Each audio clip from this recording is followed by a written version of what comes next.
बिस्मिल्लाहिर्रहमानिर्रहीम। अस्सलामुअलैकुम नाज़रीन कराम, नई वीडियो में आपको खुश आमदीद कहते हैं।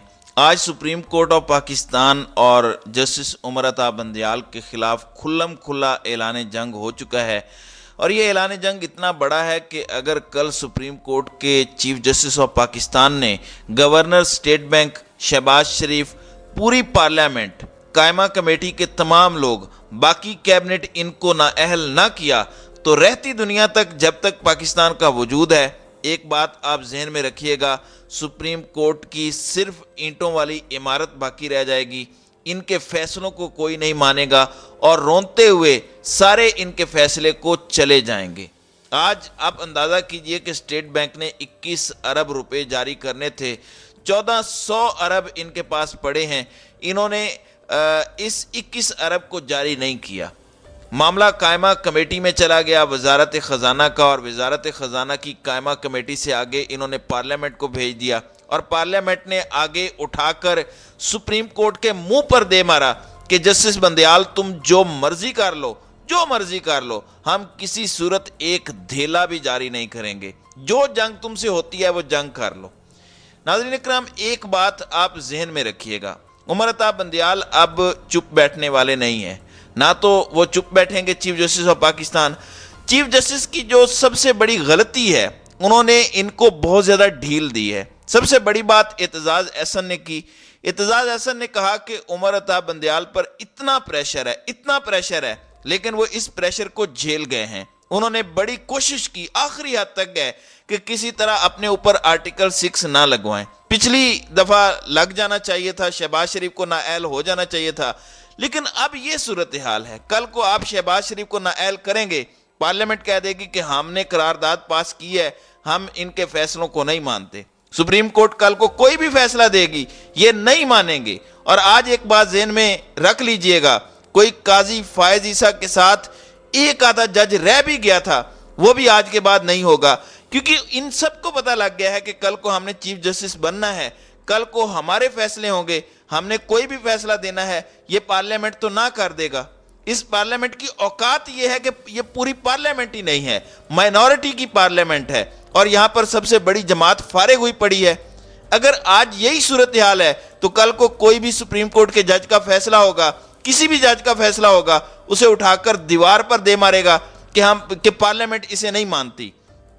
इवन कायमा कमेटी ही उसे फारिग कर देगी कि इस सूरत हाल में कायमा कमेटी खजाना है, वो कह देगी कि हम नहीं मानते सुप्रीम कोर्ट का फैसला, सुप्रीम कोर्ट का इख्तियार ही नहीं है, सुप्रीम कोर्ट के पर काट दिए हैं हमने। अब आखिरी फैसला है उमर अता बंदयाल के लिए कि वो फतेह बंदयाल का बेटा बनकर इन सबको उड़ा दे। देखें, असल में तो इनकी औकात कोई नहीं है। इनके जो हैंडलर्स हैं वो सारा कुछ पीछे बैठकर कर रहे हैं। 75 साल से जिनकी बादशाहत है, इस वक्त जिनका तख्त खत्म हो रहा है, जिनके पैरों तले से जमीन इस वक्त सिरक रही है, सबसे बड़ी प्रॉब्लम इस वक्त उनको आ रही है कि अगर इस वक्त इलेक्शन हो जाते हैं तो इसके बाद हालात कंट्रोल से बाहर हो जाएंगे। उन्होंने आगे कू करने का एक प्लान बनाया हुआ है अदालतों पर। अगर कल इस्लामाबाद के अंदर चीफ जस्टिस ऑफ पाकिस्तान ने उठकर इन अदालतों के जरिए इनको फारिग ना किया तो फिर याद रखिएगा, इन्होंने उमर अता बंदयाल को फारिग कर देना है। ये पहले ही प्लान कर रहे हैं कि हम इनकी नौकरी ख़त्म कर दें, हम इनको अर्ली रिटायर कर दें। अगर आप इस तरह फैसले करते रहे कि जी इजहार बरहमी कर दिया, गुस्से हो गए, फलां हो गया, आप देखें स्टेट बैंक की क्या जिम्मेदारी है कि वो इन तक पहुंचे। 1400 अरब रुपए पाकिस्तानियों के, हमारे टैक्स का, वहां पे पड़ा हुआ है इनके अकाउंट में। 160 अरब इन्होंने अभी जारी किए हैं तरक्याती फंड्स के लिए, और आपके पास 21 अरब नहीं है, सिर्फ इसलिए कि जो पीछे इनके बैठे हुए हैं वो इनको कह रहे हैं कि लड़ाई में कूद पड़ो।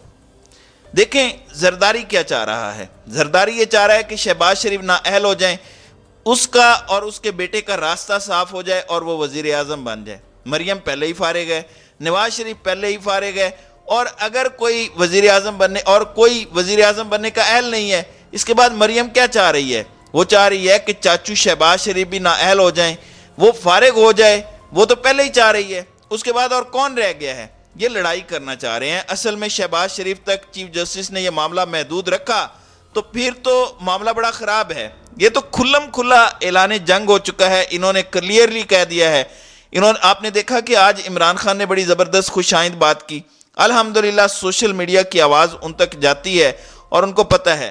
انہوں نے آج کلیئرلی کہہ دیا, انہوں نے کہہ دیا کہ جو مذاکرات ہونے جا رہے ہیں میرے ساتھ کریں, بالکل کریں, لیکن میں نے صوبائی اسمبلی کے الیکشنز پر مذاکرات نہیں کرنے.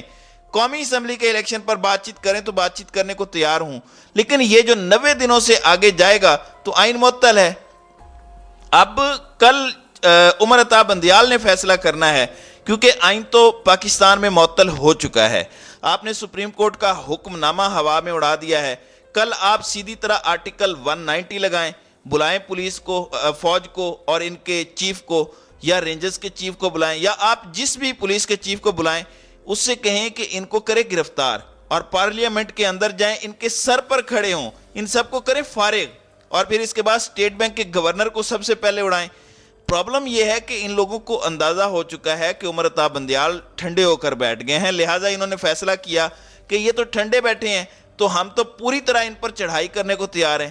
آپ یہ دیکھیں کہ ایک طرف عمران خان عدالتوں میں یہ کہہ رہے ہیں کہ مجھے مارنے کے لیے عید پر پلان بنا رہے ہیں, دوسری طرف چیف جسٹس آف پاکستان ایک آخری بندہ ہے جو کھڑا ہے. باقی ججز کو پتہ ہونا چاہیے کہ اگر آج انہوں نے ان کو نہیں چھوڑا تو کل کو ان کے بھی پر کاٹیں گے. آپ اس بات کو اچھی طرح سمجھ لیں, اگر 14 مئی کو الیکشن نہ ہوا پھر پاکستان میں کبھی الیکشنز نہیں ہوں گے. آپ نے سوڈان کی حالت دیکھی ہے, سوڈان میں کیا معاملہ ہوا, 2 جرنیل آپس میں لڑے ہیں, پورے ملک میں خانہ جنگی ہے, اور فوج کو انہوں نے تقسیم کر دیا, وہاں پر سویلین کمزور ہو گئے ہیں, اور صورتحال یہ ہے کہ یہاں پر یہ عدالتوں کو کمزور کر رہے ہیں. آج آپ اگر عدالتوں کو کمزور کر دیں گے تو باقی کیا رہ جائے گا. اس وقت جو سب سے بڑا بلنڈر کیا ہے وہ قاضی فائز عیسیٰ نے کیا. قاضی فائز عیسیٰ کی وجہ سے یہ سارا معاملہ ہوا کہ ان کے اندر اتنا جوش آیا. جب وہ پارلیمنٹ کے اندر ان کے ساتھ جا کر بیٹھیں گے تو پھر یہی صورتحال ہوگی. جب ایک مستقبل کا چیف جسٹس چوروں کے ساتھ بیٹھے گا, زرداری کے ساتھ بیٹھے گا, دائیں بائیں اسحاق ڈار اور شہباز شریف بیٹھا ہوگا, تو پھر یہی صورتحال ہونی ہے جو ملک میں ہو رہی ہے. اب اصل میں اس وقت صرف ایک کام کرنا ہے.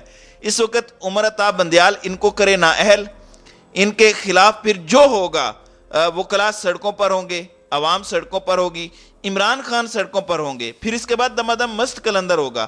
لیکن صرف ایک کام کرنا ہے, وہ یہ کہ چیف جسٹس آف پاکستان کو سٹینڈ لینا ہے. اگر آج آپ سٹینڈ لینے میں ناکام ہو گئے تو پھر آپ ذہن میں رکھیے گا, پھر آپ کی عدالتیں بھی گئی, پھر اس ملک میں کچھ بھی نہیں ہونا, پھر آپ کا ملک مکمل طور پر تباہی کی طرف جائے گا. چیف جسٹس آف پاکستان کو اس بات کا آج بڑی اچھی طرح اندازہ ہونا چاہیے کہ آپ کے از خود نوٹس کی وجہ سے یہ حکومت آئی تھی جو آج آپ کے ہی پر کاٹ رہی ہے. آپ دیکھیں عمران خان نے وہ فیصلہ قبول کیا تھا, اس نے کہا ٹھیک ہے میدان میں لڑائی ہوگی, میں بتاؤں گا ان کو کہ کیسے لڑائی کی جاتی ہے, کیا ہوتا ہے. وہ لڑتا رہا, ایک دفعہ بھی جا کر, ایک دفعہ بھی کسی دن عمران خان نے یہ بات کہی کہ چیف جسٹس صاحب میں آپ کو چھوڑوں گا نہیں, آپ کے پر کاٹ دوں گا, فلاں کر دوں گا. یعنی آپ اس وقت اندازہ کر لیں ملک کی جو صورتحال ہے. اب یہ لاسٹ فیز آ چکا ہے چیف جسٹس آف پاکستان پر کہ انہوں نے کھڑے ہونا ہے یا نہیں. اگر تو وہ کھڑے ہونے میں کامیاب ہو جاتے ہیں تو پورا پاکستان ان کی بیک پر کھڑا ہوگا. پھر آپ یہ مت دیکھیں کہ ملک میں کیا بحران آتا ہے کیا نہیں. اگر آپ کھڑے نہیں ہوتے تو اس کے بعد یاد رکھیے گا انہوں نے وہ بل پاس کرنے ہیں کہ آج کے بعد چیف جسٹس کا فیصلہ ہی نہیں مانا جائے گا, ان کو بے اختیار کیا جائے گا. اصل میں اب یہ آپ کو لڑائی کی طرف دھکیل رہے ہیں اور آپ کود پڑیں. اگر آپ کے پاس لڑائی کے علاوہ کوئی چارہ نہیں ہے تو پھر اپنے فیصلوں سے ان سے لڑیں. کل فیصلہ ہو جانا چاہیے, کل نااہلیاں شروع ہو جانی چاہیے, اور اگر نااہلیاں کل سے شروع نہیں ہوتی تو پھر پاکستان کو ہمیشہ کے لیے آپ نے 100 سال پیچھے دھکیل دیا ہے, اور اس میں پھر عدلیہ کو بھی لوگ جو ہے وہ ذمہ دار ٹھہرائیں گے کہ آپ نے فیصلے نہیں دیے تھے. تو ناظرین کرام, آپ کی اس ویڈیو کے حوالے سے کیا رائے ہے؟ آپ اپنی رائے کا اظہار کامنٹ سیکشن میں ضرور کیجیے گا.